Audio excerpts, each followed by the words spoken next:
महसूस होता है कि हमें फिजिक्स क्यों पढ़ाई जा रही है, हमें बायो पढ़ाओ ना यार, है ना।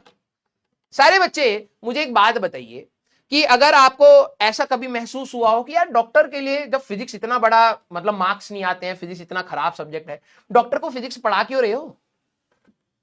अरे बाप रे बाप तुम सबको ये डाउट आता है, अरे दादा रे दादा। अच्छा, मतलब तुम्हें ये लग रहा है कि डॉक्टर जो होते हैं, हाँ जो डॉक्टर जो हमारे पास होते हैं वो सिर्फ बायो ही पढ़ के बन सकते हैं, ऐसा बिल्कुल नहीं है भाई। अब तुम लोगों ने एक्सरेज कराए हैं, ठीक है, एक्सरे का नाम सुना होगा, एमआरआई का नाम सुना होगा, तो ये भी हमारे पास। अब तेरे को बोला कि भाई साहब एक्सरे करवाना है, फॉर एग्जाम्पल एक्सरे, किसी बंदे ने हाथ टूट गया, तूने कहा कि जाओ एक्सरे करवा के आओ। अब वो एक्सरे वाली मशीन के सामने गया भाई साहब पूरा बप्पी लहरी बन के, तो तेरे को भी पता है ना कि वहां पे गोल्ड हटवा देते हैं, कहते हैं कोई भी मेटल के पीसेस ना हो। जब आप एमआरआई करवाने जाते हो तो जितने भी मेटल के पीसेस है तो थोड़ी बहुत तो कॉमन सेंस तो होनी चाहिए ना भाई, हाँ या ना, कि भाई वहां पर बहुत ज्यादा रेडिएशन है, बहुत ज्यादा मैग्नेटिक फील्ड है, तो आपको समझ भी तो आना चाहिए। यस, तो आपकी तो एक पूरी रेडियोलॉजी एक पूरी ब्रांच है जहां पर कहीं ना कहीं आपको इन्हीं सारी चीजों को डील करना है।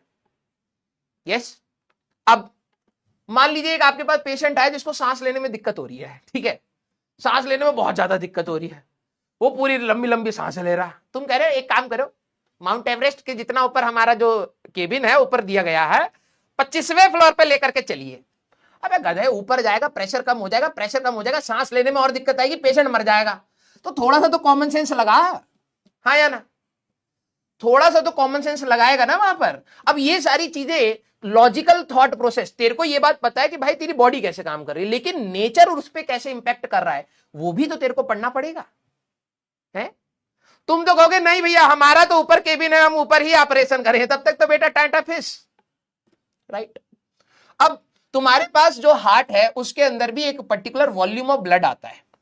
अब मान लो तुम ब्लड ट्रांसफ्यूजन करने, तुम बड़े खतरनाक अच्छा वो बन गए हो डॉक्टर, हम खून निकाल देंगे, हाँ खून तो तुम वैसे ही निकाल देते हो सबका, ठीक है, खून निकाल देंगे। अब इंजेक्शन देना है, अब तेरे को पता है कि भाई नस की जो डायमीटर है, नस की जो डायमीटर है, फॉर एग्जांपल जो आपकी क्या कहते हैं ब्लड वेसल, वेसल जो भी होता है, ठीक है, उसकी डायमीटर है मान लो 2 mm। अब तू मार्केट से सिरिंज लेके आया इतना मोटा, अब तू डालने की कोशिश करेगा भाई साहब नस में घुसेगा, तो थोड़ा सा तो दिमाग लगाएगा ना, ये डायमीटर, लेंथ, थिकनेस, ये सुन कॉमन सेंस। बेसिकली जो आपकी फिजिक्स है वो आपके कॉमन सेंस को डेवलप करने के लिए ही है। आपको कोई एमआरआई की मशीन नहीं बनानी, वो इंजीनियर बनाएंगे। आपको कोई एक्सरे की मशीन नहीं बनानी, वो इंजीनियर बनाएंगे। आपको एटलीस्ट इतना पता होना चाहिए कि भाई उसको यूज कैसे करना है और एक कॉमन सेंस डेवलप हो जाए हमारे पास। क्लियर है क्या? यस और नो? हाँ बहुत सही। तो ये फिजिक्स हमारे लिए इसलिए आपको पढ़ाई जा रही है क्योंकि आपकी बहुत सारी जगह पर फिजिक्स की डिमांड रहेगी एंड आपके पास एक लॉजिकल एप्टीट्यूड हो, नेचर का आपके ऊपर क्या इंपैक्ट पड़ रहा है। क्लियर? Very good. अब आप लोगों को यह भी बात पता है कि यार जैसे कई बार कई मूवीज में दिखाते हैं, हमें इतना थोड़ा पता है सही में डॉक्टर ऐसे होते हैं नहीं होते। मूवीज में पता भाई साहब किसी को कोई बाहर का वायरस आकर के हो गया तो उसको केबिन में रखा है, particular temperature, pressure and all. क्यों मेंटेन करा हुआ है भाई टेम्परेचर प्रेशर? सीधे एक डब्बे में डाल दो उसको, फैलेगी नहीं बीमारी। लेकिन एक पर्टिकुलर टेम्परेचर प्रेशर पर वो ग्रो कर सकता है, रोका जा सकता है। ये सारी चीजें आप लोग बाद में पढ़ेंगे, ठीक है। तो कहीं ना कहीं हमें इन्वायरमेंटल फैक्टर्स की जब बात करनी है तो हमें नेचर को पढ़ना है, और अगर नेचर को पढ़ना है तो हमें फिजिक्स पढ़नी पड़ेगी। अब कुछ बच्चों के अब तो थोड़ा सा आपको ये लगा ना कि हाँ यार फिजिक्स पढ़नी चाहिए, सारे बच्चे यस और नो, हाँ या ना? जितने भी मेरे पास सीरियस बच्चे हैं, क्या अब आपको समझ आया कि फिजिक्स आपको कहीं ना कहीं, ठीक है, कहीं ना कहीं एक लॉजिकल एप्टीट्यूड देगी, और एक डॉक्टर को एटलीस्ट इतनी फिजिक्स आनी चाहिए कि आप एक प्रोसेसेस को समझ पाए।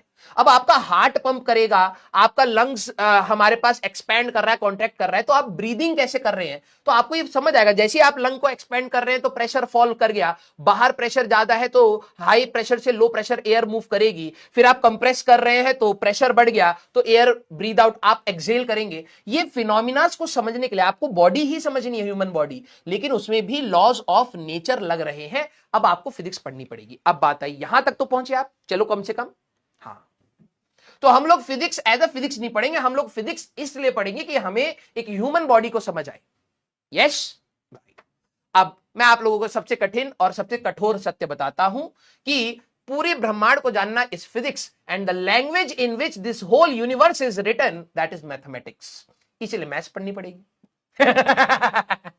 धीरे धीरे बुला रहा हूं तुम्हें। हाँ, मैथ्स क्यों पढ़नी है सर? फिजिक्स पढ़ाओ फिर। चलो समझ आ गई बात। ये बात समझ आ गई कि फिजिक्स पढ़नी पड़ेगी क्योंकि बॉडी में भी हमारे पास बहुत सारे प्रेशर, वॉल्यूम, टेम्परेचर, ये सारी चीजें हमें डील करनी है।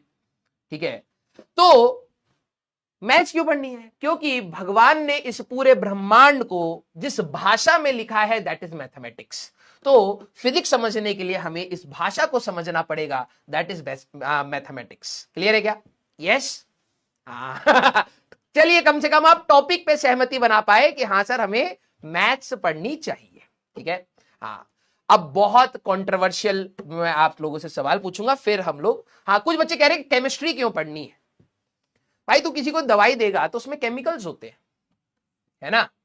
अब तू किसी को दवाई देगा, पैरासीटामोल दे रहा है तो उसमें भी केमिकल्स के कंपोजिशंस रखे जाते हैं। तो वो तेरे को कैसे समझ आएगा कि कौन से रिसेप्टर पर जाकर के कौन सी चीज चिपक रही है, नहीं चिपक रही है, रिसेप्टर मार तो नहीं दे रही? कैंसर सेल्स को तेरे को अगर मारना है तो कौन सी कैसे वैक्सीन बनानी है? ये तेरी केमिस्ट्री का भी काम है ना भाई।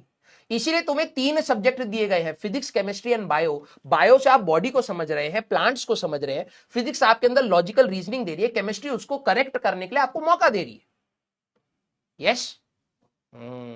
अब आ गए मैथ्स पर। सबसे कठोर सवाल, क्या आप लोगों ने बायो इसलिए ली क्योंकि आपको मैथ्स नहीं आती बेटा? सच बताना। ये इसमें कोई भी शर्म वाली बात नहीं है, कोई भी शर्म वाली बात नहीं है। ठीक है, ऐसे तो तुम भी कह सकते हो सर आपने इंजीनियरिंग इसलिए ली क्योंकि आपको बायो नहीं आती है, कह सकते हो, ऑब्वियस ही बात है।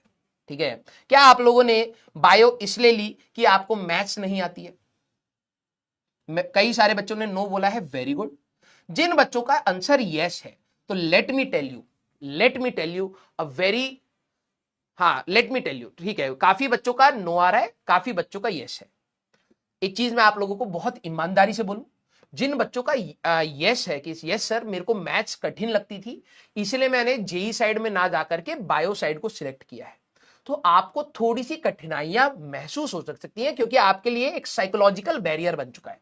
अब आप देखो, आप सारे डॉक्टर्स बनने चाह रहे हो, आपको ये सारे पैरामीटर्स, सारा केमिकल लोचा दिमाग का पता है। ठीक है, मुन्ना भाई तो आपने देखी है, एमबीबीएस तो वहीं से हो गई थी तुम्हारी बचपन में। सारा का सारा केमिकल लोचा, उसको ब्रेक करने में इट विल टेक टाइम। और बात ये होती है जब आपको किसी चीज का, जैसे मान लो कि किसी को ड्रिंकिंग की एक एडिक्शन है या स्मोकिंग की एडिक्शन है, तो उससे उसकी एडिक्शन तभी कम करवाई जा सकती है जब उसके अंदर विल हो। बाहर से आप कहो कि भाई ये निकोटीन पैच लगा लो या निकोटीन टैबलेट्स खा लो, ये केंद्र में चले जाओ, अगर बंदे के अंदर से विल नहीं होगा तो वो चेंज नहीं कर पाएगा। तो सबसे पहली बात, आपको अगर अपनी मैथ्स वीक लगती है तो सबसे पहले आपको अपना एटीट्यूड चेंज करना पड़ेगा कि यार हमें कोई साइंटिस्ट थोड़ना बनना है, हमें कोई ऐसा थोड़ना चीज करनी है कि भाई साहब मेरे को कल वो उठा करके ले जाएंगे इसरो वाले और कहेंगे रॉकेट उड़ा करके दिखा, नहीं तो मारेंगे बहुत। ऐसा थोड़ना होगा। या डीआरडीओ वाला कह दे कि हाँ भाई कि हमारा तेजस उड़ाना है, राकेट इंजन नहीं बन पा रहा है तो आप बना दीजिए। हमें बहुत बेसिक गुणा भाग चाहिए। अब हां, वो गुणा भाग जब स्पीड से आप करोगे तो आपकी कुछ कैलकुलेशन की गलतियां होंगी, तो ऐसा मत सोचना कि यार बहुत बड़ा ब्लंडर हो गया, मेरे को मैथ्स नहीं आती। नहीं, थोड़ी सी कैलकुलेशन, स्पीड एंड एक्यूरेसी पर काम करोगे। हर चीज को ट्रेन किया जा सकता है, हर चीज को ट्रेन किया जा सकता है। ठीक है, और जिन लोगों की मैथ्स एज अ डरावना सब्जेक्ट नहीं है, you will always have a leverage, you will always have a leverage in physics. आप फिजिक्स में मैथमेटिकल पॉइंट ऑफ व्यू से डरेंगे नहीं, आप कंसेप्चुअली सोच पाएंगे, तो आपको एक एडवांटेज रहेगा, लेकिन उसको मिस एडवांटेज मत बनाना, ओवर कॉन्फिडेंस में मत ले जाना। क्लियर? Yes, very good. तो